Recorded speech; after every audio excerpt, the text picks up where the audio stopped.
Ripples पे बहुत शानदार जगह निकली। होटल भी उसके स्तर का था। एक और पहाड़ियां थी और दूसरी ओर खाड़ी का नीला समुद्र। बहुत ही मनोरम जगह थी। मैं खुश हो गया।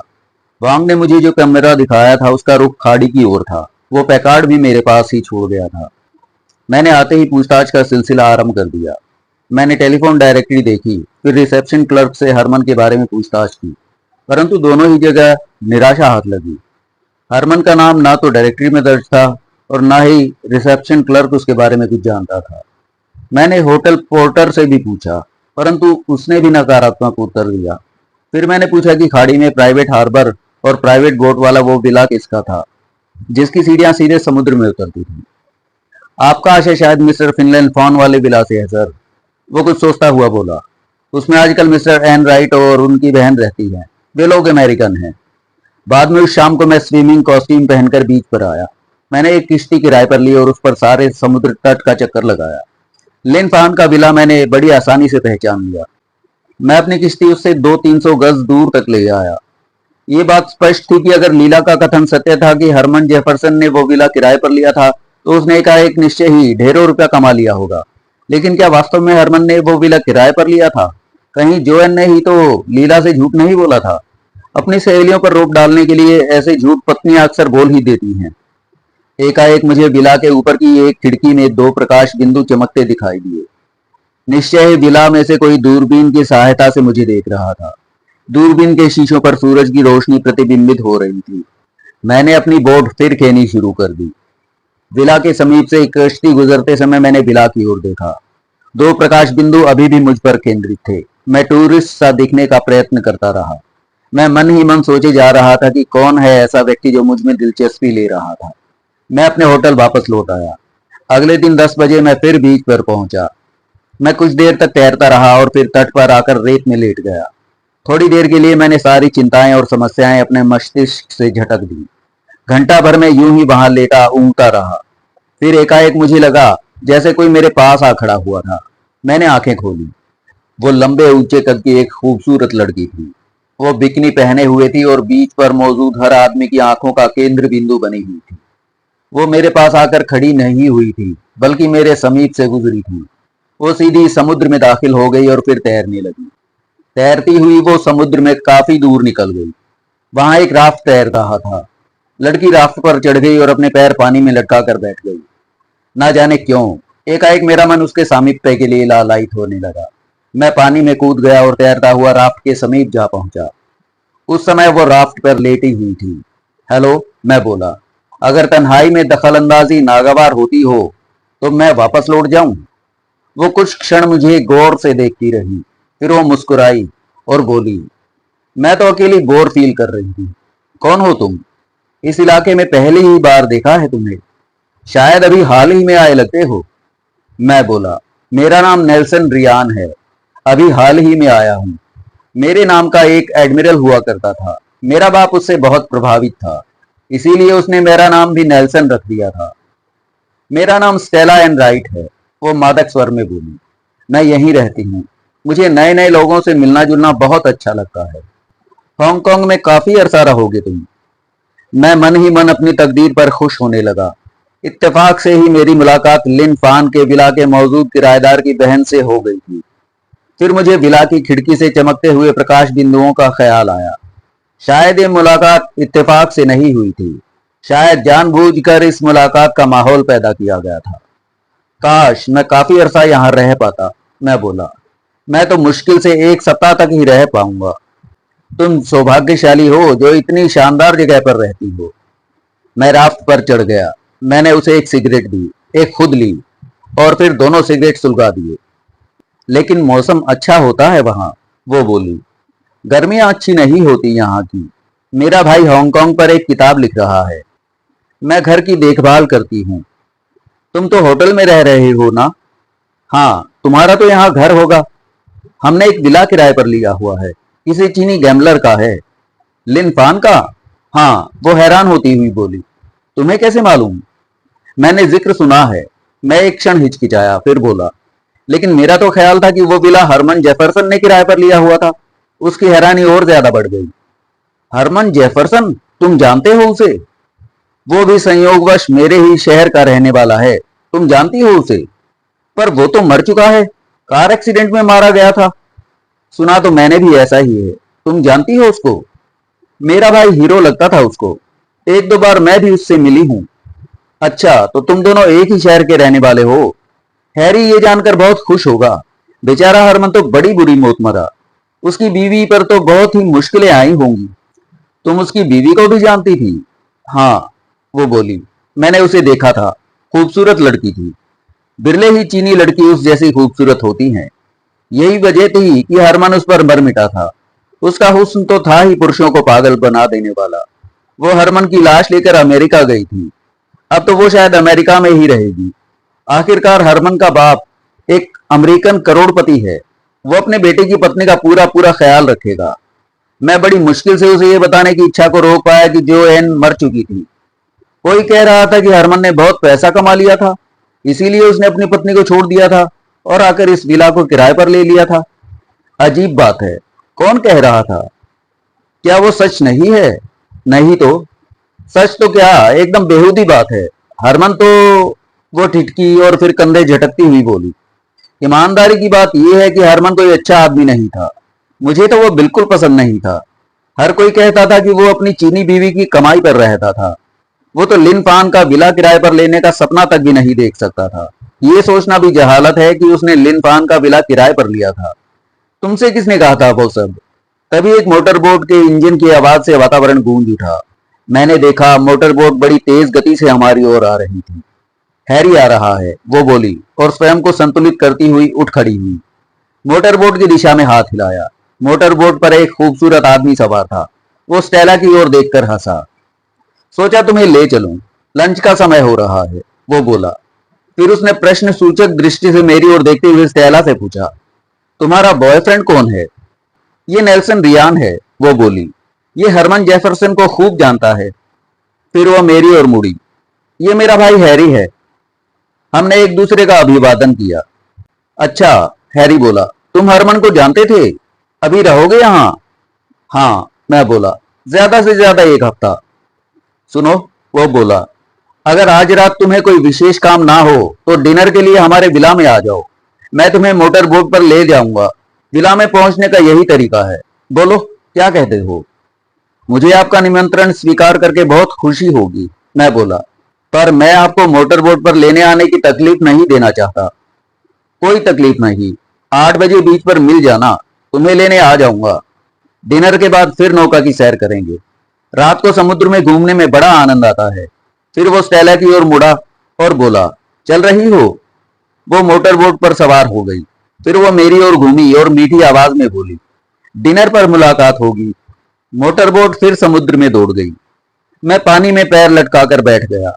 मैंने एक नया सिगरेट सुलगा लिया। आधा घंटा मैं यूं ही विचारपूर्ण मुद्रा बनाए वहां बैठा रहा। फिर मैंने राफ्ट से समुद्र में छलांग लगा दी और तैर कर तट पर पहुंच गया। रात ठीक 8 बजे मैं बीच पर था। कुछ ही देर बाद मोटरबोट वहां प्रकट हुई। उसे एक वर्दीधारी चीनी आदमी चला रहा था। उसने मुझे सहारा देकर मोटरबोट पर चढ़ा लिया। उसने बताया कि किसी वजह से मिस्टर एनराइट खुद नहीं आ सके थे, इसलिए वो मुझे लेने के लिए आया था। 5 मिनट में उसने मुझे लिन पान के विला पर पहुंचा दिया। मैं सीढ़ियां चढ़कर टेरिस पर पहुंचा। वहां पर मौजूद स्टेला का उन्नत पक्ष का काफी बड़ा भाग नुमाया हो रहा था। उसके हाथ में हाई बाल का गिलास था और होठों में एक सिगरेट था। उससे काफी परे आदरपूर्ण मुद्रा में एक चीनी नौकर खड़ा हुआ था। हैरी एनराइट कहीं दिखाई नहीं दे रहा था। हेलो, स्टेला मेरी ओर देखते हुए मधुर स्वर में बोली। क्या पियोगे? मैंने स्कॉच और सोडा के लिए कहा। कुछ ही पलों में नौकर मुझे स्कॉच और सोडा दे गया। हैरी कुछ ही क्षणों में यहाँ पहुंचने वाला है, वो बोली। यहाँ मेरे सामने आकर बैठ जाओ। मैं बैठ गया।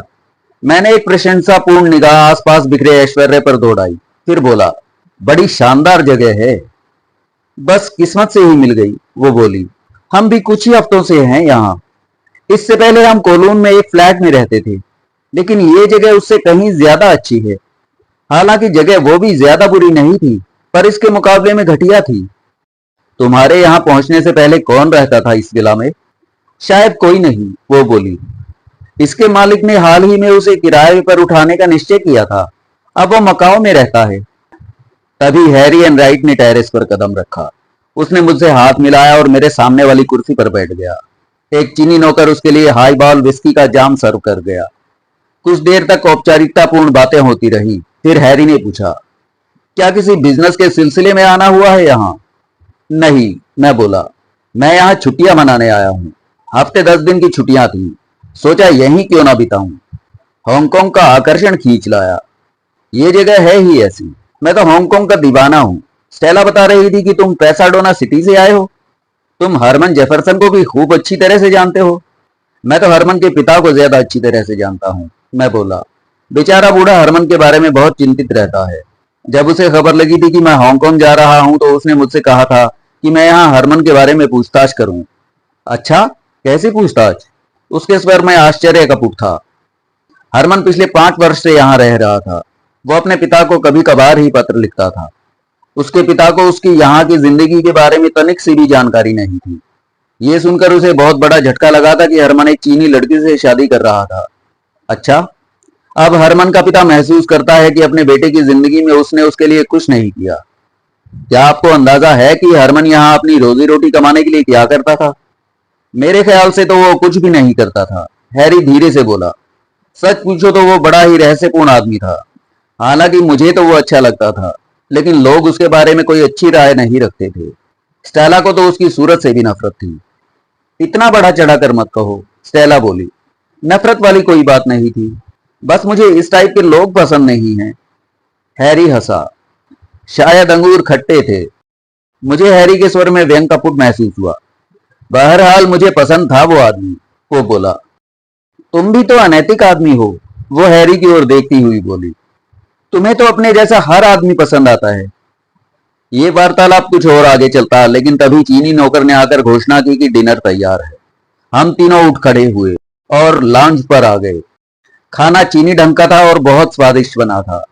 खाने के दौरान स्टेला चुप ही रही थी, जबकि एनराइट बोलता रहा था। खाना समाप्त हो जाने के बाद एकाएक स्टेला ने पूछा, मिस्टर रियान, ये आपने किससे सुना था कि हरमन ने ये विला किराए पर लिया था? हरमन ने ये विला किराए पर लिया था? एनराइट बीच में बोल पड़ा। हे भगवान, किसने कहा आपको ये सब?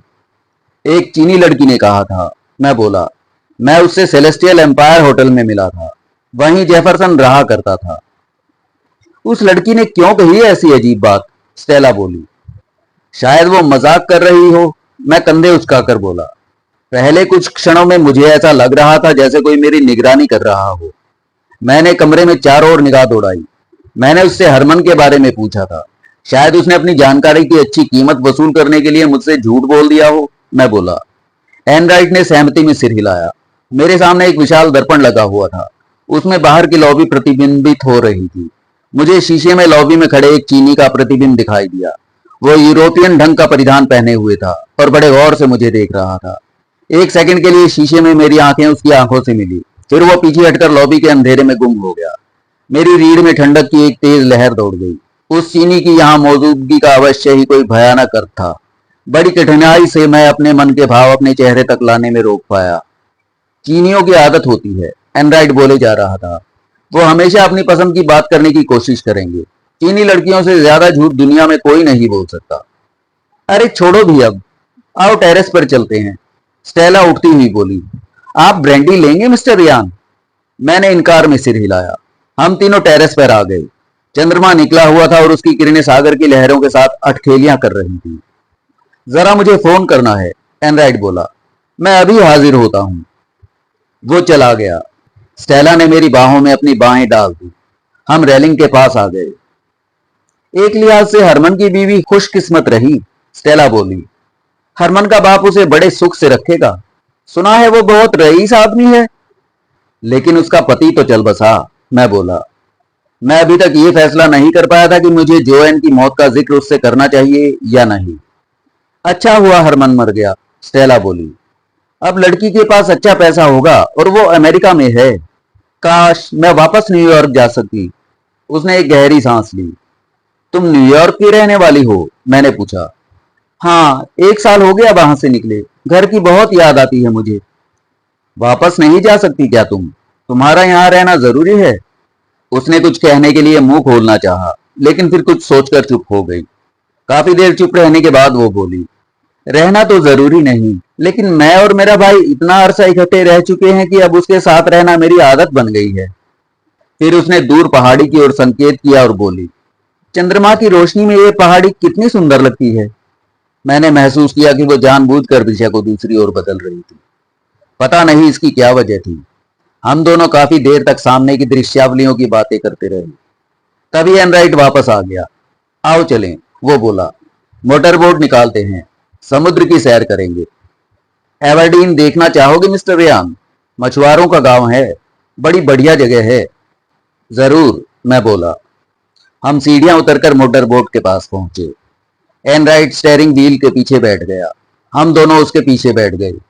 एनराइट ने मोटरबोट समुद्र में दौड़ा दी। मोटरबोट के इंजन की गर्जन में बात करना संभव नहीं था। स्टेला मेरे से परे हटकर बैठी थी और बड़ी उदास सी दिख रही थी। मेरा अपना दिमाग भी उपलब्ध जानकारी में कोई तारतम्य स्थापित करने के प्रयत्नों में उलझा हुआ था। मुझे अभी भी विश्वास नहीं था कि लीला ने मुझसे झूठ बोला था। या तो एनराइट और उसकी बहन को इस विषय में कोई जानकारी नहीं थी, और या फिर वे भी होटल के बूढ़े क्लर्क की तरह हरमन जेफरसन के बारे में झूठ बोल रहे थे। लेकिन क्यों? ये सवाल मेरे दिमाग में हलचल मचा रहा था। एवर्डीन वाकई बड़ा शानदार इलाका था। हम 1 घंटा वहां घूमते रहे। अंत में स्टेला बोली कि वो थक गई है। हम एक सिम्पान पर सवार होकर वापस बोट की ओर लौट आए। कभी टापुओं पर गए हो या नहीं? स्टेला ने मुझसे पूछा। देखने लायक जगह है, तुम्हें जाना चाहिए। वहां तक किश्तियां जाती हैं। मैंने इनकार में सिर हिलाया।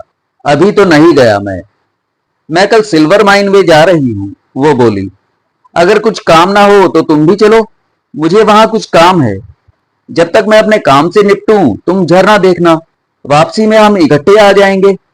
ठीक है, मैं बोला। मेरी बहन का दिल बड़ा दयालु है, एनराइट बोला। जब हम पहली बार यहाँ आए थे तो हमारे यहाँ एक नौकरानी हुआ करती थी।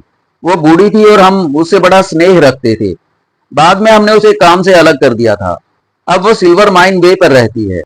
स्टेला अब भी उससे अक्सर मिलने जाती रहती है और उसकी कुछ मदद भी करती रहती है। एनराइट ने बोट चालू कर दिया और 20 मिनट के बाद हम वापस विला में लौट आए। स्टेला वहीं रह गई और एनराइट ने मुझसे कहा कि वो मुझे होटल तक छोड़ने आएगा। गुड नाइट, स्टेला ने अपने पैरों की ओर देखते हुए मुझसे मुस्कुराते हुए कहा।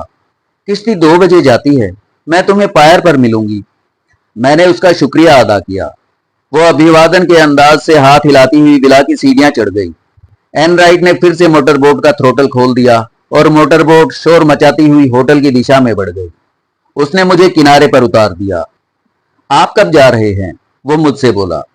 कोई 1 हफ्ते बाद, पर पक्का कुछ भी नहीं, मैं बोला। ठीक है, फिर मिलने आना।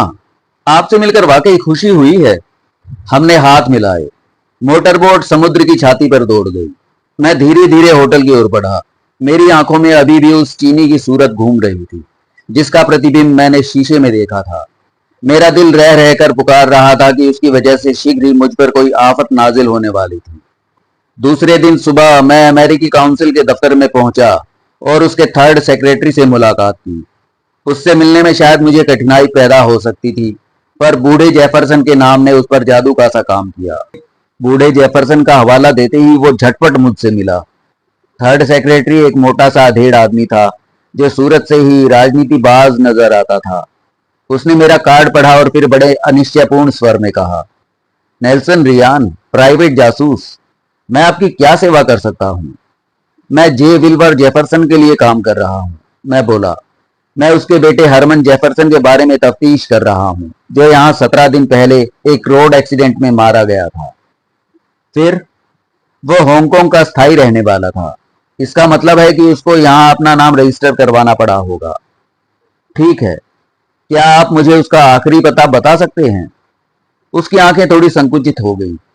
उसने अपने मोटे हाथ की एक उंगली से अपनी भौहों को छुआ और बोला, अगर आप बहुत जरूरी समझते हैं तो बता सकता हूं। वो फाइल तो बंद कर दी गई थी। किस अलमारी में रखी है उसे तलाश करना पड़ेगा। तो तलाश करवाइए। मैंने आपसे कहा है ना कि ये मिस्टर जेफरसन का काम है। वो कुछ क्षण मेरे ये कहने की प्रतीक्षा करता रहा कि फाइल उतनी जरूरी नहीं है, पर मैंने उससे आग्रह किया कि मेरा फाइल देखना बहुत जरूरी था, तो उसने एक आह सी भरी और टेलीफोन उठा लिया। फोन पर किसी मिस डेवनपोर्ट को फाइल लाने का आदेश दिया। थोड़ी देर बाद एक लड़की एक पतली सी फाइल उसके सामने रख गई। थर्ड सेक्रेटरी, जिसका नाम हैरिस विलकॉक्स विसेंट था, उस पर जेफरसन के नाम का बहुत प्रभाव मालूम पड़ता था। उसके सारे कागजात लाश के साथ ही भेज दिए थे, वो खेदपूर्ण स्वर में बोला। लेकिन फिर भी कुछ संदर्भ इस फाइल में बाकी हैं। वो कुछ क्षण फाइल टटोलता रहा, फिर बोला, उसका आखिरी पता सेलेस्टियल एम्पायर होटल का ही है। वो 3 सितंबर 1956 को हांगकांग में आया था और तभी से उसी होटल में रह रहा था। पिछले साल उसने एक चीनी लड़की से शादी कर ली थी। उसकी रोजी रोटी का जरिया क्या था? उसने दोबारा फाइल देखी और बोला, यहाँ तो लिखा है कि वो निर्यात का काम करता था, लेकिन मेरा ख्याल है कि वास्तव में वो कुछ नहीं करता था। शायद उसका कोई अपनी आय का निजी साधन था, लेकिन रहन सहन उसका यही जाहिर करता था कि वो बड़ी गरीबी में दिन काट रहा था। क्या आपको ये सुनकर हैरानी नहीं होगी कि उसने रिपल्स वे पर एक लग्जरी विला किराए पर लिया हुआ था? अच्छा, अगर ऐसा था तो उसे अपने पते की हमें सूचना देनी चाहिए थी।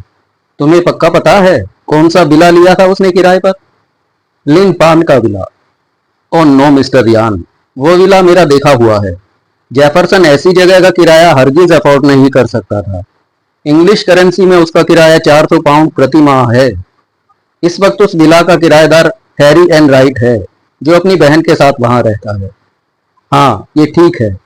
एन राइट ने वो विला किसी अंग्रेज से किराए पर लिया था। मुझे उसका नाम याद नहीं आ रहा। मैं खामोश रहा। और ये एन राइट भी तो जोरदार आदमी है, और उसकी बहन तो और भी शानदार है। सारे हांगकांग में उससे ज्यादा खूबसूरत औरत शायद ही हो।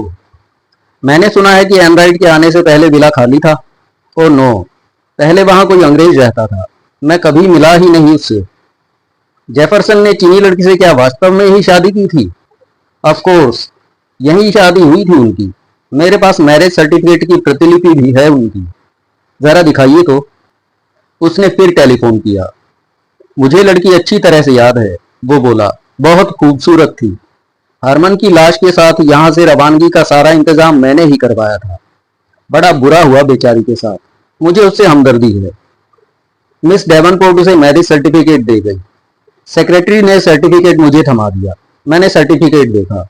सर्टिफिकेट के अनुसार जोएन और हरमन की 1 साल पहले ही शादी हुई थी। सर्टिफिकेट पर गवाहों के स्थान पर किसी फ्रैंक वेलिंग और मू हाई तोन के हस्ताक्षर थे। ये फ्रैंक वेलिंग कौन है? मैंने पूछा। मालूम नहीं, वो सिर हिलाता हुआ बोला। हरमन का दोस्त होगा, शायद कोई अंग्रेज है। हमारे पास उसका कोई रिकॉर्ड नहीं है। और ये दूसरी लड़की मू हाई तोन, उसका भी कोई रिकॉर्ड है या नहीं? सॉरी मिस्टर यान, उसका भी कोई पता मालूम नहीं है। वो हरमन की बीवी की कोई सहेली होगी। अच्छा, शुक्रिया, मैं बोला। मैं आपका और ज्यादा वक्त नहीं लूंगा। वो मुस्कुराया। मैं उठ खड़ा हुआ। आप कभी हरमन से मिले थे? दरवाजे के पास पहुंचकर मैं घूमा। ऐसा इत्तेफाक कभी नहीं हुआ था, वो बोला। हरमन चीनी इलाके में रहता था। अपने दोस्तों से वो मिलता जुलता भी नहीं था। मैं इमारत से बाहर निकल आया। अब मुझे किसी प्रकार फ्रैंक वेलिंग और मू हाई तोन को तलाश करना था। मैं सेंट्रल पुलिस हेडक्वार्टर पहुंचा। वहां मैं फिर से चीफ इंस्पेक्टर मैकार्की से मिला। मुझे एक आदमी की तलाश है। औपचारिकता के बाद मैंने उसे बताया। उसका नाम फ्रैंक वेलिंग है। आपसे कोई जानकारी मिल सकती है उसके बारे में? फ्रैंक वेलिंग। मैकार्की के होठ सिकुड़ गए। तुम्हारी क्या दिलचस्पी है उसमें? वो हरमन जेफरसन की शादी का गवाह था। आप जानते हैं उसे? हाँ, खूब जानता हूँ, वो बोला। तो वो हरमन की शादी का गवाह था। इंटरेस्टिंग। तुम्हें नहीं मालूम वो कहाँ रहता है? मैं आपसे पूछ रहा हूँ। वेलिंग से मिलने को हम स्वयं ही बहुत इच्छुक हैं। वो मादक पदार्थों की स्मगलिंग करने वाले एक बहुत बड़े गिरोह का मेंबर है। हम उसको गिरफ्तार करने ही वाले थे कि वो कहीं खिसक गया था। हम अभी भी उसकी तलाश कर रहे हैं। हमारा ख्याल है कि वो मकाओ या कैंटन खिसक गया है। आपने उसे वहां तलाश करवाया है? मकाओ में पूछताछ की थी हमने, लेकिन कैंटन में किसी आदमी को चेक करने का हमारे पास साधन नहीं है। वो अंग्रेज है? हाँ, हमें पक्का पता है कि वो वहां के उस स्मगलर गैंग का मेंबर है जिसने हमारी नाक में दम कर रखा है। यहाँ बहुत बड़ी मात्रा में कैंटन से हीरोइन स्मगलिंग करके लाई जा रही है। कुछ सप्ताह पहले तक स्मगलिंग की हीरोइन को हांगकांग में खपाने के काम में वेलिंग बहुत सक्रिय रूप से भाग ले रहा था। हम उस पर निगाह रख रहे थे और किसी ऐसे वक्त की प्रतीक्षा में थे जब वो माल के साथ गिरफ्तार किया जा सकता था। हमें अपने एक मुखबिर से ये खबर भी मिल चुकी थी कि इस महीने की पहली तारीख को भारी मात्रा में हीरोइन हांगकांग पहुंचने वाली थी। फिर वेलिंग गायब हो गया। शायद उसे भनक लग गई थी। वो भागकर मकाओ या कैंटन चला गया। इस महीने की पहली तारीख को, यानी कि हरमन की मौत से 2 दिन पहले? नहीं, दूसरी गवाह एक चीनी औरत थी, मो हाईतोन। उसके बारे में जानते हैं आप? नहीं। क्या हरमन का स्मगलरों के गैंग से कोई संबंध हो सकता है? शायद हो। हमने कभी इस लाइन पर काम नहीं किया। ऐसा सोचने की कोई वजह भी नहीं थी। लेकिन अगर हरमन वेलिंग का दोस्त था तो यह असंभव बात नहीं थी। लड़की के बारे में आप कुछ पता लगवा सकते हैं? मैं रिकॉर्ड चेक करूंगा। अगर कुछ मालूम हुआ तो बता दूंगा। तुम तो रिपल्स वे होटल चले गए हो ना? जी हाँ। बड़ी मौज है तुम प्राइवेट जासूसों की। सारा खर्च तो क्लाइंट देता होगा। और नहीं तो क्या, मैं हंसता हुआ बोला और उठ खड़ा हुआ। अच्छा शुक्रिया, मैं फिर मिलूंगा। मैं फिर अपनी कार में सवार हुआ और बांचाई वाटर फ्रंट पर पहुंचा।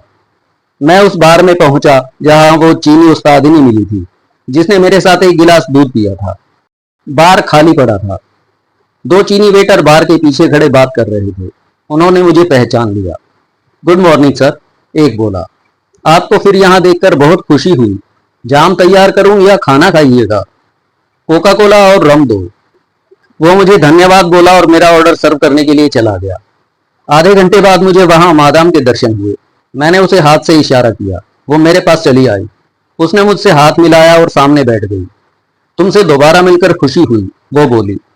मुझे उम्मीद है कि लड़की तुम्हें पसंद आई होगी। उस दिन अच्छा बेवकूफ बनाया था आपने मुझे, मैं हंसता हुआ बोला। वो लड़की जोएन तो थी ही नहीं। एक वेटर बिना कहे ही उसके लिए दूध का गिलास ले आया। वो मेरी गलती थी, वो बोली। लेकिन वो लड़की जोएन से ज्यादा बढ़िया थी। मेरा ख्याल था तुम्हें एतराज नहीं हुआ होगा। एक और भी लड़की है जिससे मैं मिलना चाहता हूँ। उसका नाम मू हाई टॉन है। तुम जानती हो उसे? जानती हूँ, वो बोली। वो मेरी सबसे बढ़िया लड़कियों में से एक है। तुम्हें जरूर भाएगी। वो साबित करेगी कि वो मू हाई टॉन है? मैंने उठते हुए पूछा। ऐसा ना हो कि वो पहले की तरह ही कोई दूसरी लड़की निकले। मुझे उससे कुछ धंधे के मुतल्लिक बातें करनी है। मैडम ने एक क्षण के लिए सोचा, फिर बोली। वो शर्तिया साबित करेगी कि वो ही मू हाई टॉन है। पर तुम उससे किस धंधे के मुतल्लिक बातें करना चाहते हो? ये जानना तुम्हारी सरदर्दी नहीं है। जब वो मिलेगी मुझसे तो मैं उससे बात कर लूंगा। कब मिल सकती है वो मुझसे? जब तुम चाहो। चाहो तो अभी? अभी नहीं, आज रात को। मैं 8 बजे यहाँ पहुंच जाऊंगा। तुम उसे बुलाकर रखना। उसने हामी भरी। अगर वो लड़की सही निकली और उसने मेरे साथ सहयोग किया तो मैं तुम्हें $50 दूंगा। मैडम की आंखों में चमक आ गई। वो सही लड़की है और तुमसे भरपूर सहयोग करेगी, वो बोली। तो फिर रात 8 बजे, मैंने अपना ड्रिंक समाप्त करते हुए कहा। लेकिन मुझे धोखा देने की कोशिश मत करना। मैं बड़ी आसानी से जान जाऊंगा कि वो लड़की सही है या नहीं। कोई धोखा नहीं होगा, वो मुस्कुराते हुए बोली। आपको संतुष्टि हो जाएगी। उसके बाद मैं ये सोचता हुआ वापस रिपल्स वे होटल आया कि कम से कम आज की मेरी सुबह बर्बाद नहीं हुई थी। मैं फेरी बोट्स के फर्स्ट चेक की रेलिंग पर कोहनियां टिकाकर खड़ा था और थर्ड क्लास के पैसेंजरों को उतरता चढ़ता हुआ देख रहा था। वो पैसेंजर जो लोअर डेक किश्तियों में सवार हो रहे थे। बड़ा रंगीन नजारा था। अधिकांश लोग चीनी थे और हर कोई जाने की जल्दी में मालूम होता था। स्त्री पुरुषों और बच्चों की खासी भीड़ पायर पर खड़ी हुई थी। कुलियों और यात्रियों की आवाजों से वातावरण गूंज रहा था। मैंने फर्स्ट क्लास के डेक की ओर नजरें घुमाई। फर्स्ट क्लास में गिने चुने ही यात्री थे। किश्ती चलने में अभी 15 मिनट का समय बाकी था। स्टेला अभी तक नहीं आई थी, पर मुझे उम्मीद थी कि किसी भी क्षण उसका आगमन हो सकता था। वो समय की पाबंद थी। एक भारी भरकम चीनी फर्स्ट क्लास के डेक पर पहुंचा। वो काला सूट पहने था। उसके हाथ में एक ब्रीफकेस लटका हुआ था। मुझे वो चीनी याद आ गया जिसका प्रतिबिंब मैंने एन राइट के साथ विला में खाना खाते समय शीशे में देखा था। मुझे शक हुआ कि ये चीनी वही है, लेकिन मैं दावे के साथ ऐसा नहीं कह सकता था। एक तो उस रात शीशे में मुझे उसका प्रतिबिंब स्पष्ट नहीं दिखा था और दूसरे मुझे मोटे तौर पर भी चीनी एक ही जैसे लगते थे। वो एक कोने में बैठ गया और अखबार निकालकर पढ़ने लगा। उसका चेहरा अखबार के पीछे छिप गया। किश्ती चलने से सिर्फ 1 मिनट पहले स्टेला पहुंची। वो हरे रंग की पोशाक पहनी थी और उसके हाथ में एक टोकरी झूल रही थी। उसने मुझे रेलिंग पर खड़े देखा तो मेरी ओर हाथ हिला दिया। जवाब में मैंने भी उसकी ओर हाथ हिला दिया। आधे रास्ते में हम दोनों मिले। मैंने उसकी टोकरी हाथ से ले ली। हेलो, वो बोली। बड़ी मुश्किल से कश्ती पहुंचने के टाइम तक पहुंच पाई हूं। हम डेक पर एक बेंच पर बैठ गए। दोनों औपचारिक बातें करने लगे। जब हम लानताओ टापू के समीप पहुंचे तो स्टेला ने मन भावन ढंग से मुझसे पूछा कि सारा दिन मैं क्या करता रहा था। मैंने बताया कि हांगकांग की गंदी गलियों की खाक छानता रहा था। फिर कश्ती सिल्वर माइन वे के पायर पर पहुंच गई। मैं ये टोकरी बुढ़िया को देकर आती थी। वो बोली, मुझे कोई 1.5 घंटा लग जाएगा, तब तक तुम झरने का चक्कर लगाओ। बड़ा दिलकश नजारा है। ठीक है, मैं यहीं मिलूं तुमको? हाँ, वापसी पर अगली किश्ती 6 बजे मिलेगी। मैं उससे पहले ही यहाँ आ जाऊंगी। हम किनारे पर आ गए। वो मुझे झरने का रास्ता बताने लगी। बटरफ्लाई हिल से घूमकर जाओगे तो आगे एक पुल आएगा। उससे आगे फिर एक पुल आएगा। उस पुल से थोड़ी ही दूर झरना है। मैं ढूंढ लूंगा। ठीक है, तो फिर मैं चलती हूँ। वो चली गई। मैंने घूमकर गोरे चीनी की तलाश में निगाहें फिराई, लेकिन वो मुझे कहीं दिखाई नहीं दिया। मैंने उसे किश्ती से उतरते तो देख लिया था, लेकिन उसके बाद वो पता नहीं किधर चला गया था। मैंने कंधे झटकाए और स्टेला द्वारा बताए हुए रास्ते पर आगे बढ़ गया। 10 मिनट में मैं समुद्र तट से काफी दूर निकल आया था और अब मैं एक पगडंडी पर चल रहा था। चुंग हाओ नाम के गांव से आगे निकल आने के बाद एकाएक मैंने स्वयं को बिल्कुल अकेला पाया था। मेरे एक और बटरफ्लाई पहाड़ी थी और दूसरी ओर खुला मैदान। मैं अकेला ही झरने तक जा पहुंचा। झरना वाकई शानदार दृश्य प्रस्तुत कर रहा था। कुछ देर प्रकृति का आनंद उठाने के बाद मैं वापस लौट पड़ा। तभी वो घटना घटी। कोई चीज शू की आवाज करती हुई मेरे चेहरे के समीप से गुजर गई। उसके तुरंत बाद मुझे कुछ दूर कहीं से राइफल की गोली चलने जैसी आवाज सुनाई दी। मैंने खुद को तुरंत ही जमीन पर गिरा दिया। मैंने कलाबाजी खाई और सड़क से नीचे उतर आया। राइफल की गोली फिर चली और इस बार मुझसे मुश्किल से 2 गज के फासले पर आकर टकराई। मैं सड़क के नीचे उसी घास में लुढ़क गया। एक और फायर हुआ। इस बार तो मेरा काम ही तमाम हो गया होता। गोली ठीक मेरे सर के ऊपर से मेरे बालों को हवा देती हुई गुजर गई। मेरा दिल जोरों से धड़क रहा था और शरीर पर पसीना बहने लगा था। मैंने घास के बीच उभरी एक चट्टान की ओट ले ली। कितनी ही देर तक कुछ ना हुआ। जो कोई भी मुझ पर गोली चला रहा था वो कहीं पहाड़ी के ऊपर था और शायद टेलीस्कोपिक राइफल इस्तेमाल कर रहा था। गोली की आवाज से लगता था कि वो कम से कम 1/4 मील दूर था। उसे मालूम था कि मैं कहाँ था और अब शायद मेरी ओट से निकल आने की प्रतीक्षा कर रहा था। मैंने बड़ी सावधानी से अपना सिर ऊपर उठाया, ये देखने के लिए कि मेरे पीछे मैदान की ओर मेरे बच निकलने का कोई रास्ता था या नहीं। फौरन गोली चली और सनसनाती हुई मेरे चेहरे के पास से गुजर गई। मैं तुरंत फिर जमीन से चिपक गया। वो 2 थे। अभी जो गोली चली थी वो मेरे पीछे से आई थी और इधर से गोली चलाने वाला मेरे बहुत पास था। मैं उस समय आधी बांह की कमीज और पतलून पहने हुए था और वे मेरी पोशाक से ही समझ गए होंगे कि मैं रिवॉल्वर साथ नहीं लाया था। फासले से चलाई अपनी गोलियों से कोई नतीजा ना निकलता देखकर वे मेरे पास भी आ सकते थे। मैंने घड़ी देखी। 5:20 हुए थे। स्टेला जब मुझे पायर पर नहीं पाएगी तो क्या वह मुझे इस रास्ते पर तलाश करने के लिए पहुंचेगी? उस सूरत में क्या हत्यारे उसे भी मार डालेंगे? मैंने चट्टान से परे खिसकना आरंभ कर दिया। बड़ी बड़ी घास के बीच में सर्प की मानिंद निशब्द रेंगता हुआ चट्टान से कोई 100 फुट परे सरक आया। फिर मैंने ये देखने के लिए कि मैं किस जगह पर हूं धीरे से सिर उठाया। गोली फिर चली। जाहिर था कि उन लोगों को मेरी वर्तमान स्थिति का भी पूरा पूरा अंदाजा था। मैंने धीरे से जगह बदली। इस बार गोली ठीक उसी जगह आकर टकराई जहां से मैं कुछ सेकंड पहले खिसक चुका था। मैं दाईं ओर खिसक गया। अब आगे लंबी घास नहीं थी। मेरे से केवल 4 फीट और आगे से ढलान वाली बंजर जमीन का सिलसिला आरंभ हो जाता था, जो कि शायद पहाड़ी की एक साइड थी और नीचे घाटी में उतर जाती थी। मैं लेटा हुआ सुनने का प्रयत्न करता रहा और प्रतीक्षा करता रहा। मुझे कुछ सुनाई ना दिया। अपना सिर ऊपर उठाए बिना मैं कुछ देख भी नहीं सकता था। मैंने अपना कान एकदम जमीन के साथ सटा दिया। पहले तो मुझे कुछ भी सुनाई ना दिया। फिर उसकी आवाज आई। मेरे अनुमान से वो दाईं ओर मेरे से कोई 50 गज की दूरी पर था। वो किसी भी क्षण मेरे सिर पर पहुंच सकता था। मैंने उसकी सही स्थिति का अंदाजा लगाने की कोशिश की, लेकिन ये संभव ना था।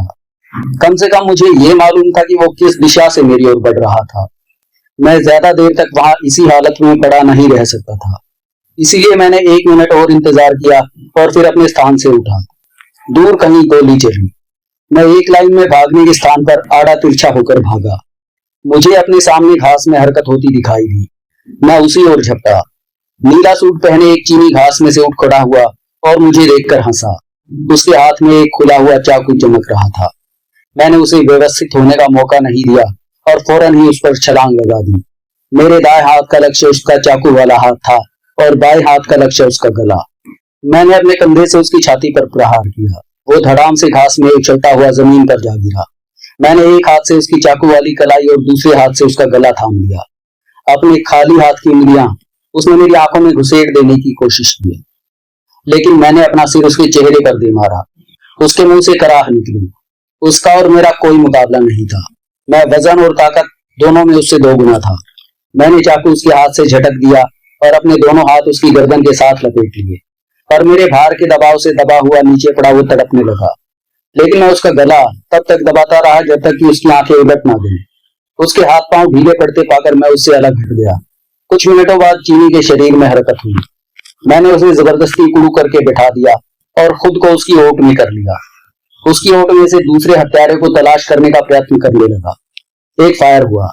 एकाएक मेरे सामने बैठे चीनी के चेहरे पर खून ही खून दिखाई देने लगा। मैंने उसकी लाश जमीन पर लुढ़क जाने दी और रेंगता हुआ पीछे की ओर बढ़ा। चीनी से कोई 15 गज दूर पहुंचकर मैं ठिठक गया। मैं प्रतीक्षा करने लगा। मैं चाहता था कि पहाड़ी पर मौजूद दूसरा हत्यारा मेरे प्रकट होने की प्रतीक्षा करता करता बोर होकर पहाड़ी से नीचे उतर आए और मुझे तलाश करते हुए मेरे पास पहुंच जाए। मैंने घड़ी देखी। 6:30 बज चुके थे। वो पूरे आत्मविश्वास के साथ आया, क्योंकि उसकी समझ में या तो मैं मर चुका था या फिर उसको कोई हानि पहुंचा पाने की स्थिति में नहीं था। मैंने घास को हटाकर आगे की ओर देखा। वो पहाड़ी से नीचे उतर रहा था। राइफल उसने बगल में दबाई हुई थी। वो वही मोटा चीनी था जिसे मैंने पहले एन राइट के विला में शीशे में से झांकते हुए देखा था और फिर आते समय किश्ती पर देखा था। मेरा दिल जोरों से धड़कने लगा। स्टेला ने मुझे इस टापू पर आने के लिए प्रेरित किया था। मैं विला में आमंत्रित किया गया था और वो चीनी भी मेरी सूरत पहचानने के लिए वहां मौजूद था। मुझे समझ आ गया कि बड़ी नपी तुली स्कीम के अनुसार मुझे इस जाल में फंसाया गया था। जिस प्रकार से वो आगे बढ़ रहा था उससे अधिक से अधिक 10 मिनट के अंदर अंदर वो मेरे पास पहुंच सकता था। मैंने जमीन पर पड़े मृत चीनी का चाकू उठाकर हाथ में ले लिया। वहीं से मैंने एक बड़ा सा पत्थर भी उठा लिया। चीनी अब तक पहाड़ी के नीचे उतर चुका था और बड़ी सतर्कता से आगे की ओर बढ़ रहा था। मैं लाश से कोई 20 गज परे सरक आया था, इसलिए चीनी को सीधा मेरे पास पहुंचने से पहले अपने साथी की लाश के समीप से गुजरना पड़ता। अब वो काफी समीप तक पहुंच चुका था। मैं दाएं हाथ में पत्थर और बाएं हाथ में चाकू संभाले जमीन पर लेटा रहा। अब मुझे उसकी आहट मिल रही थी। मैंने धीरे से सिर ऊपर उठाया। वो अपने साथी की लाश के पास खड़ा था। फिर उसने एक झटके से अपना सिर उठाया। हम दोनों ने एक दूसरे को देखा। राइफल उसकी बांह के नीचे सरक कर उसके हाथ में आ गई। मैंने फौरन उसे पत्थर खींच मारा। उसने घोड़ा दबाया। तभी मेरे द्वारा फेंका हुआ पत्थर उसके दाएं हाथ से टकराया। उसका निशाना बिगड़ गया। गोली मेरे कंधे को रगड़ देती हुई आगे गुजर गई। उसके हाथ से राइफल छूट गई और वह जमीन पर जा गिरा। वो राइफल उठाने के लिए नीचे झुका, लेकिन मैं तब तक उसके सिर पर पहुंच चुका था। मैंने उसे एक जोरदार टक्कर मारी, लेकिन उस पर कोई असर नहीं हुआ। उससे टकराना किसी इमारत से टकराने जैसा था। वो बड़ी आसानी से मेरे शरीर का धक्का झेल गया। फिर उसने मेरी कलाई थाम ली। उसने मुझे खिलौने की तरह हवा में उछाल दिया। मैं उसके सिर के ऊपर से होता हुआ धड़ाम से जमीन से आ टकराया। चाकू मेरे हाथ से निकल गया। मैंने खुद को पहाड़ी की साइड में पड़ा पाया। मैंने अपना जिस्म ढीला छोड़ा और ढलान पर लुढ़कना आरंभ कर दिया। कोई 50 गज यूं ही लुढ़कते रहने के बाद मैंने खुद को रोका। मैंने देखा वो दांत निकालता हुआ मेरे पीछे पीछे आ रहा था, लेकिन राइफल उसके हाथ में नहीं थी। उसके मेरे समीप पहुंचने से पहले ही मैं उठकर अपने पैरों पर खड़ा हो गया। मैं ढलान पर खड़ा था, इसीलिए मुकाबले के लिहाज से अच्छी स्थिति में नहीं था। वो बहुत तेजी से मेरी ओर बढ़ रहा था। जो ही वो मेरे एकदम करीब आया, मैं कूद कर एक ओर हट गया। उसने मुझे पकड़ने की कोशिश की, लेकिन उसकी उंगलियां मेरी बांह से फिसल गई। वो झोंक में मेरी बगल से होता हुआ आगे निकल गया। मैं घूमा और अपने जूते की एक मजबूत ठोकर उसकी पीठ पर जमा दी। वो आगे को उलट गया और मुंह के बल ढलान पर जा गिरा। मैंने एक भारी पत्थर उठाकर उस पर फेंक मारा। पत्थर उसकी खोपड़ी के पिछले हिस्से से टकराया और खोपड़ी से खून बह निकला। वो धूल उड़ाता हुआ ढलान पर लुढ़कता चला गया। पत्थर ने शायद उसकी खोपड़ी ही खोल दी थी, लेकिन मुझे उसके अंजाम की परवाह नहीं थी। मेरे कंधे में जलन हो रही थी और सांसें उकड़ चल रही थी। मैंने स्वयं को व्यवस्थित किया। जब थोड़ा सा सामान्य हो गया तो फिर उस रास्ते पर चल पड़ा जो सिल्वर माइन पायर की ओर जाता था। ठीक 8 बजे मैं बांचाई वाटर फ्रंट स्थित बार में दाखिल हुआ। मैंने कपड़े बदल लिए थे और कंधे पर उस जगह पर प्लास्टर टेप चिपका लिया था जहां पर गोली की खरोंच लगी थी। मैंने खुद को भाग्यशाली समझा कि गोली से ज्यादा जख्म नहीं हुआ था। यदि गोली कुछ और ज्यादा अंदर घुस गई होती तो अब तक मेरा भगवान ही रक्षक था। बार भरा पड़ा था। कोई 20 के करीब अमेरिकन मल्लाह थे जो शराब पीकर नाच रहे थे और 30 के करीब चोगा पहने चीनी लड़कियां थी जो मल्लाहों का साथ दे रही थी। कुछ चीनी व्यापारी से लगने वाले व्यक्ति भी थे जो आपस में बैठे बातें कर रहे थे और विस्की का आनंद उठा रहे थे। ज्यूक बॉक्स कान फाड़ देने वाली आवाज में तेजी के साथ बज रहा था। मैंने दरवाजे के समीप खड़े होकर चारों ओर नजर दौड़ाई। मादाम नायिका ने मुझे देखा तो सिगरेट मुंह में दबाए मुस्कुराती हुई मेरी ओर चली आई। वो मुझे एक खाली बूथ में ले आई। क्या पियोगे? उसने पूछा।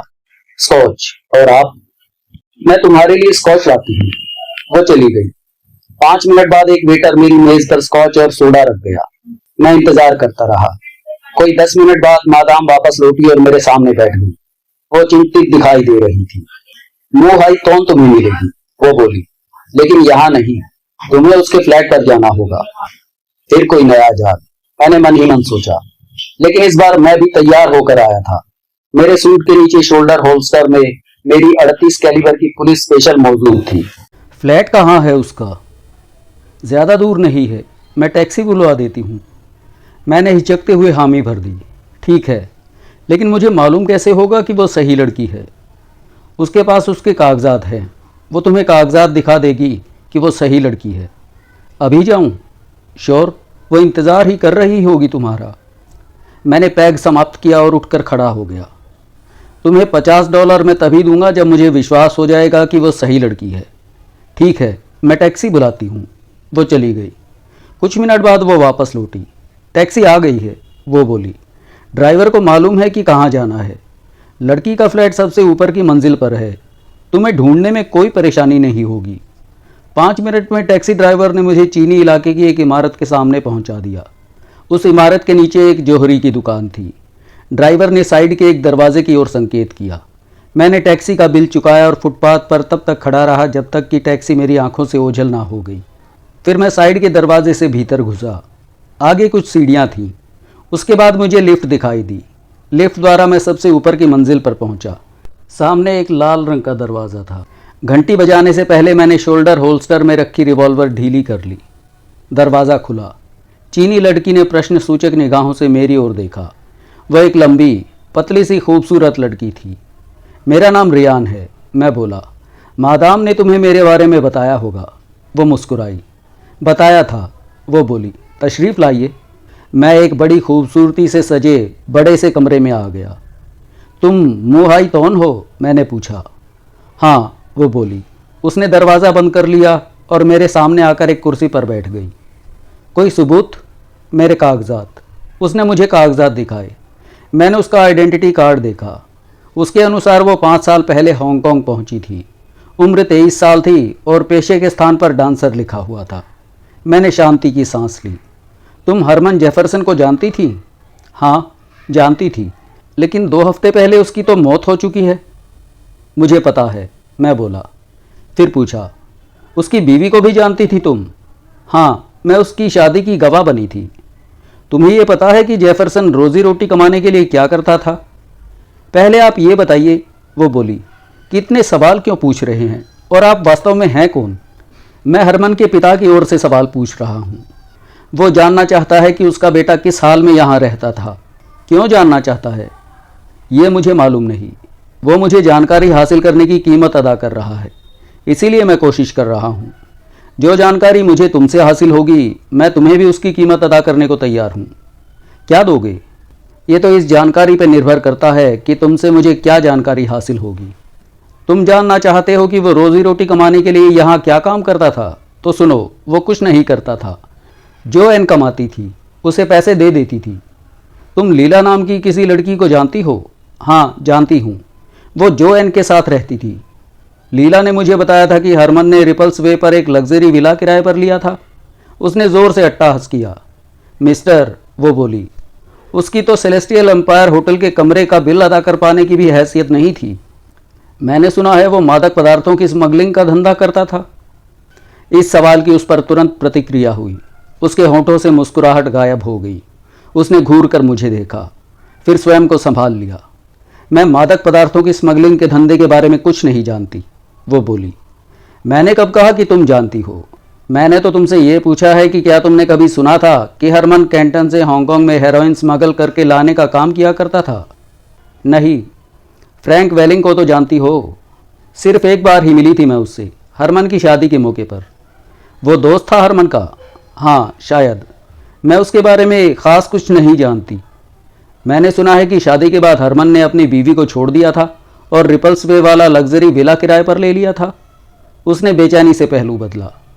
वो अपनी मौत तक अपनी बीवी के साथ सेलेस्टियल एम्पायर होटल में रहता रहा था। उसने कभी कोई विला किराए पर लिया ही नहीं था। मैंने उसे एक सिगरेट ऑफ़र किया, लेकिन उसने मना कर दिया। फिर मैंने अपने लिए एक सिगरेट सुलगा लिया और कुछ क्षण सोचता रहा। आखिर मैं इसी सवाल पर क्यों जोर दे रहा था? लीला के सिवाय हर किसी ने यही कहा था कि हरमन द्वारा ऐसा महंगा विला किराए पर लेना मुश्किल ही नहीं, असंभव भी था। लेकिन मेरा दिल कह रहा था कि लीला ने मुझसे झूठ नहीं बोला था, बाकी लोग ही झूठ बोल रहे थे। अच्छा चलो, जो एन के विषय में बातें करते हैं। कुछ क्षण की चुप्पी के बाद मैं उससे बोला, तुम उसे अच्छी तरह से जानती थी? हाँ, वो मेरी पक्की सहेली थी। मुझे अफसोस है कि वो अमेरिका चली गई, लेकिन वो जल्दी ही मुझसे संपर्क स्थापित करेगी। उसने मुझसे वायदा किया था कि वो मुझे भी अमेरिका बुलाने की कोशिश करेगी। इसका मतलब है कि तुमने सुना नहीं। क्या नहीं सुना? जो एन मर चुकी है। वो ऐसे चहकी जैसे मैंने उसे थप्पड़ मार दिया हो। उसके नेत्र फट पड़े और उसने अपने हाथ अपनी छाती पर बांध लिए। मैं उस पर होती एक एक प्रतिक्रिया को बड़े गौर से देख रहा था। वो कोई अभिनय नहीं कर रही थी। जो एन की मौत की खबर ने उसे वाकई सदमा पहुंचाया था। जो एन मर चुकी है? वो भर्राए स्वर में बोली। कैसे? क्या हुआ था? पैसाडोना सिटी पहुंचने के कुछ ही घंटे बाद उसका कत्ल कर दिया गया था। उसका चेहरा विकृत हो गया, इतना विकृत कि अब वो खूबसूरत नहीं लग रही थी। तुम झूठ बोल रहे हो, वो फंसे कंठ से बोली। मैं सच कह रहा हूँ। पुलिस हत्यारे की तलाश कर रही है। उसने अपने हाथों में अपना मुंह छुपा लिया और रोने लगी। चले जाओ, वो सुबकती हुई बोली। भगवान के लिए यहाँ से चले जाओ। धीरज रखो, मैं बोला। मुझे अफसोस है कि मैंने तुम्हें ऐसा सदमा पहुंचाने वाली खबर सुनाई। मैं हत्यारे को तलाश करने की कोशिश कर रहा हूं और तुम इस काम में मेरी मदद कर सकती हो। अब सुनो। वो उठी और दूसरे कमरे में भाग गई। अपने पीछे उसने ज़ोर से दरवाज़ा बंद कर लिया। मैं उठ खड़ा हुआ। कुछ क्षण हिचकिचाता हुआ मैं वहीं खड़ा रहा और फिर फ्लैट से बाहर निकल आया। आते वक्त मैंने दरवाज़ा बंद कर दिया और लिफ्ट से मैं एक मंजिल नीचे आ गया। वहाँ मैं कान खड़े करके इंतज़ार करने लगा। कुछ क्षण बाद मैंने ऊपर उसका मुख्य दरवाज़ा खुलने की आवाज़ सुनी। एक क्षण सन्नाटा रहा, फिर द्वार बंद होने की आवाज़ आई। मैं सीढ़ियों के रास्ते फिर ऊपर पहुंचा। मैं लाल दरवाजे के पास पहुंचा और उसके पास कान लगाकर खड़ा हो गया। भीतर से टेलीफोन डायल किए जाने की आवाज़ सुनाई पड़ी।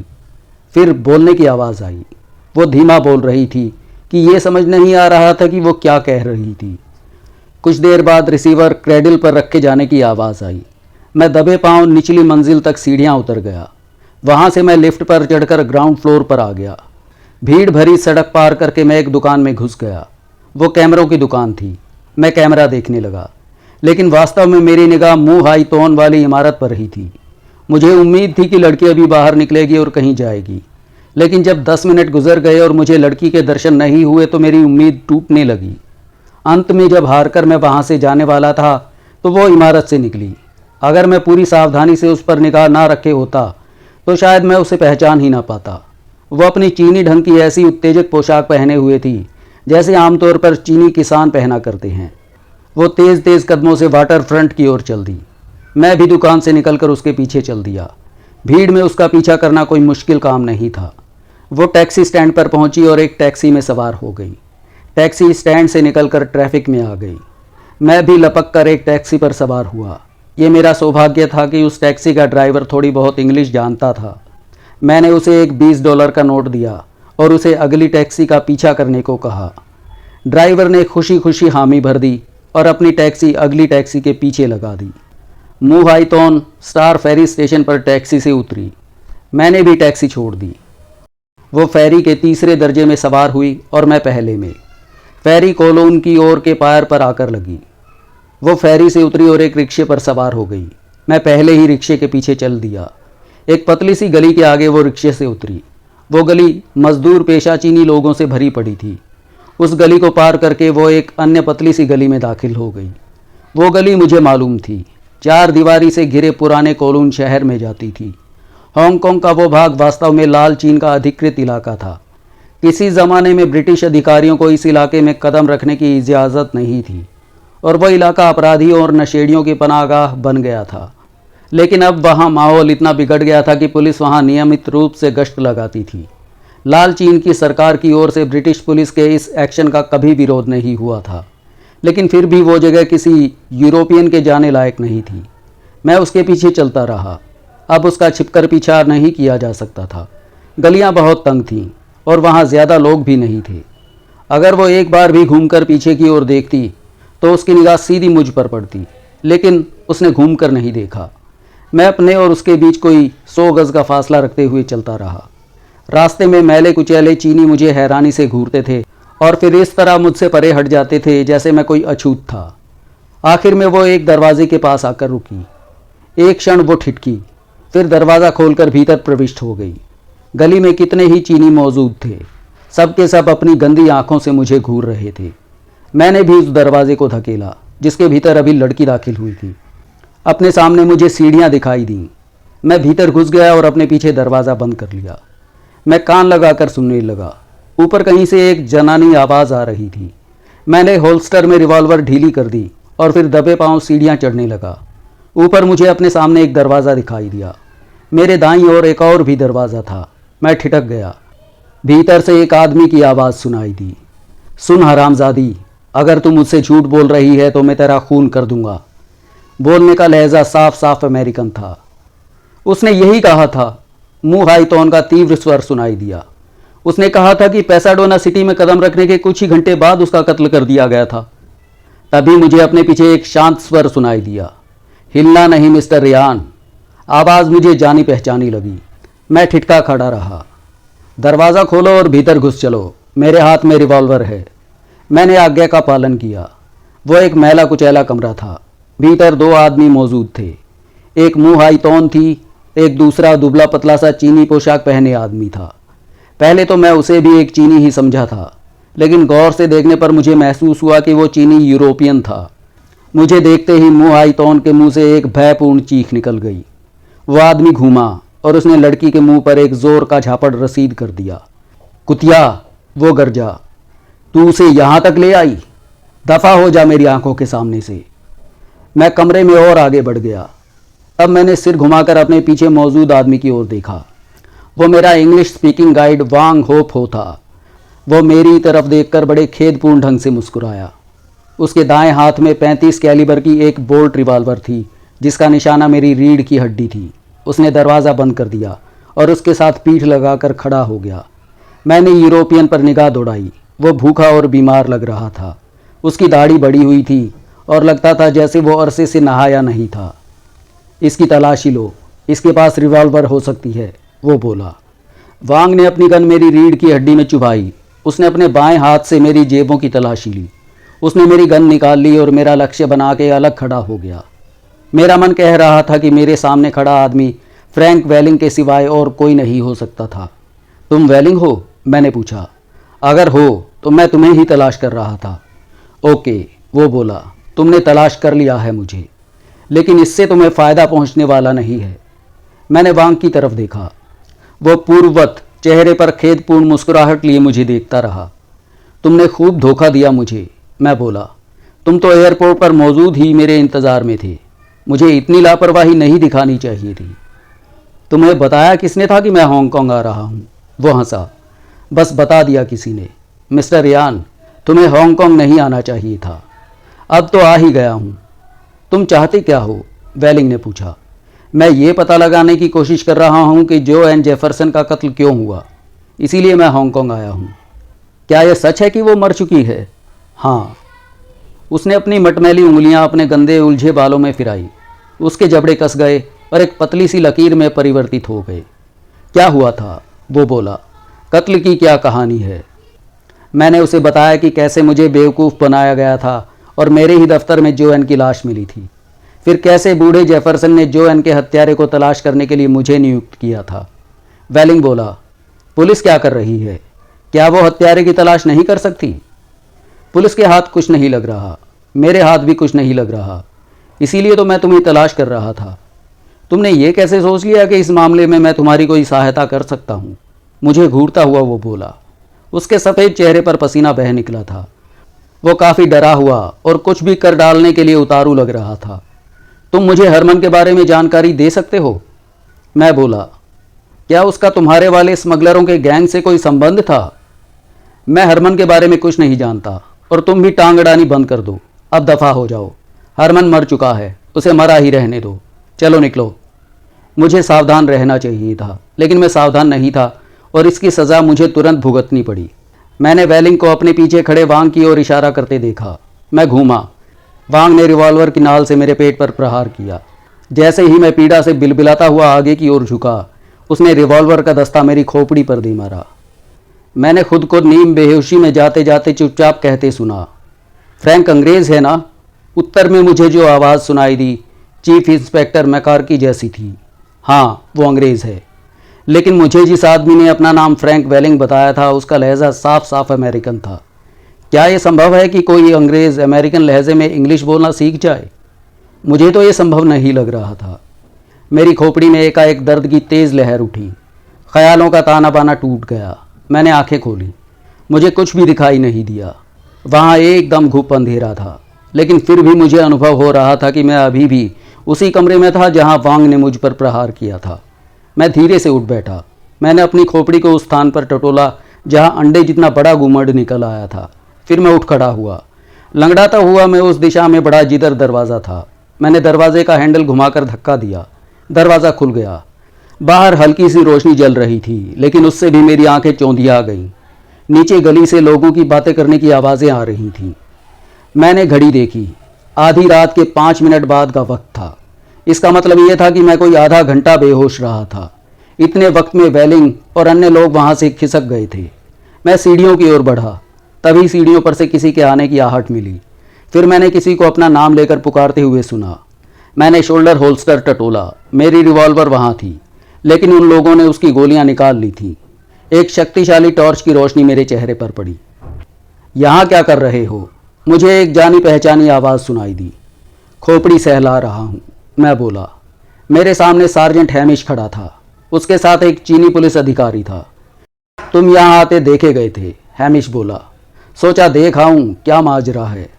थोड़ी देर से आए, मैं बोला, वरना मैं तुम्हारे दोस्त फ्रैंक वेलिंग से तुम्हारी बात करवा देता। फ्रैंक वेलिंग? वो चौंका। कहाँ है वो? भाग गया। उसके एक चीनी साथी ने मेरी खोपड़ी पर प्रहार करके मुझे बेहोश कर दिया था। उसके यहीं मिलने की संभावना थी। ये हांगकांग का सबसे खतरनाक इलाका है। वो मेरे बगल से होता हुआ कमरे में घुस गया। उसने टॉर्च का प्रकाश चारों तरफ डाला। फिर वो बाहर निकल गया। चीफ इंस्पेक्टर साहब तुमसे बात करना चाहेंगे, चलो। वो मू हाई तौन नाम की एक चीनी लड़की से भी बात करना चाहेगा। मैंने उसे लड़की का पता बता दिया। फ़ौरन उसके पास पहुंचो, वरना वो खिसक जाएगी। उसने चीनी भाषा में अपने साथी पुलिस वाले से कुछ कहा।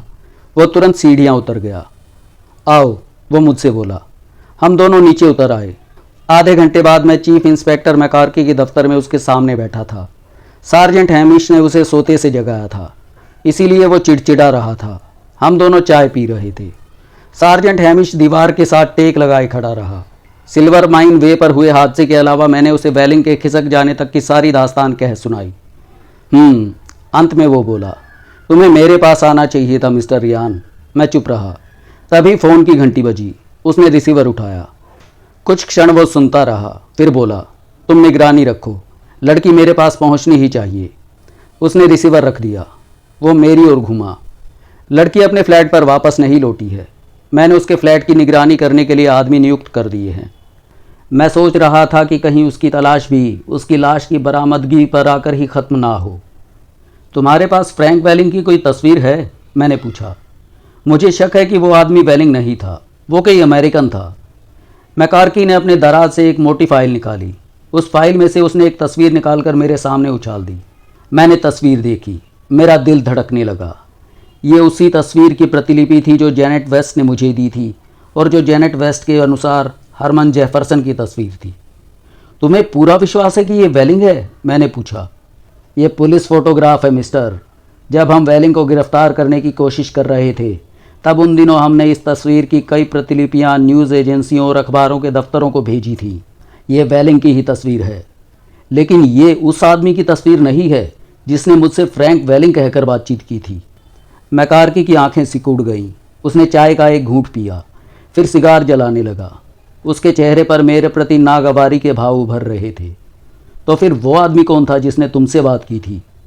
तुम कभी हरमन जेफरसन से मिले हो? हाँ हाँ। उसकी कोई तस्वीर है तुम्हारे पास?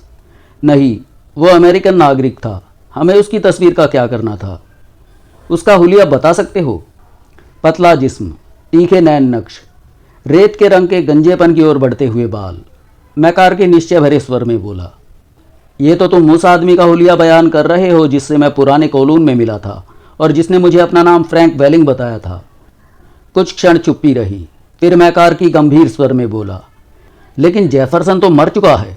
वो रोड एक्सीडेंट में मरा था और उसकी लाश भी अमेरिका भेजी जा चुकी है। जेफरसन जिंदा है। कम से कम 2 घंटे पहले तक मैंने उसे जिंदा देखा था। तुम्हारे द्वारा बताया गया हुलिया उसी का है। कार में जो लाश मिली थी, मैकार की कुछ इस तरह बोला जैसे वो अपने आप को समझा रहा हो, वो हरमन के साइज से मिलती थी। लाश बुरी तरह जल चुकी थी। सूरत से लाश की शिनाख्त करना संभव नहीं था। उसकी पत्नी ने उसकी अंगूठी और उसके सिगरेट केस के माध्यम से उसकी शिनाख्त की थी। हमारे पास ये सोचने की कोई वजह नहीं थी कि वो हरमन नहीं था। अब भी ऐसे सोचने की कोई वजह नहीं है। अगर वो हरमन की लाश नहीं थी, जो कि मुझे पूरा विश्वास है कि वो उसकी लाश नहीं थी, तो फिर किसकी लाश थी वो? मुझसे क्यों पूछते हो? मैंने अभी तक भी ये नहीं माना है कि हरमन जिंदा है। लंबा पतला, पीली हरी आंखों वाला, रेत के रंग के हल्के बाल, पतले होंठ। मैंने एक क्षण सोचा, फिर बोला, क्या हरमन के दाएं हाथ की छोटी उंगली टेढ़ी थी, जैसे कभी हड्डी उतर गई हो और ठीक से एडजस्ट ना हो पाई हो? मैकार्की ने हैमिश की ओर देखा। हाँ, हैमिश बोला, मुझे अच्छी तरह से याद है हरमन की एक उंगली टेढ़ी थी। तो फिर जिसकी लाश अमेरिका भेज दी गई थी वो कौन था? मैकार्की चिड़चिड़े स्वर में बोला, मेरे ख्याल से वो फ्रैंक वेलिंग की लाश थी। किसी वजह से हरमन ने मुझे विश्वास दिलाने की कोशिश की थी कि वो फ्रैंक वेलिंग था। उसे ऐसा करने की क्या ज़रूरत थी? मालूम नहीं। मैंने अपने सिर में उठाए घूमड़ को छुआ। इंस्पेक्टर साहब, बराए मेहरबानी अब मुझे इजाज़त दीजिए। मेरा सर बुरी तरह से दुख रहा है। अभी 1 मिनट में, वो बोला, तुम ज़रा वांग का हुलिया बयान करो। वो आम चीनियों जैसा चीनी था, मोटा, ठिगना, सोने चढ़े दांत। मैकार्की ने एक जम्हाई ली और हैमिश से बोला, जितने आदमियों की ज़रूरत हो लेकर जाओ और कॉलून के पुराने शहर का सारा इलाका छान मारो। शायद हरमन हमारे हाथ आ जाए। वो मेरी ओर मुड़ा। ओके मिस्टर यान, तुम जाकर आराम करो अब। मैं हैमिश के साथ बाहर निकल आया। उस इलाके में हरमन को ढूंढना किसी अदृश्य मानव को ढूंढने के समान है। हैमिश कड़वे स्वर में बोला, कोई कुछ नहीं जानता। हर कोई किसी को कवर करने की चेष्टा करता है। वहाँ हरमन मेरी बगल में भी खड़ा होगा तो भी मुझे पता नहीं लगेगा। मैं सहानुभूतिपूर्ण ढंग से मुस्कुराया और रिपल्स वे होटल की ओर चल दिया।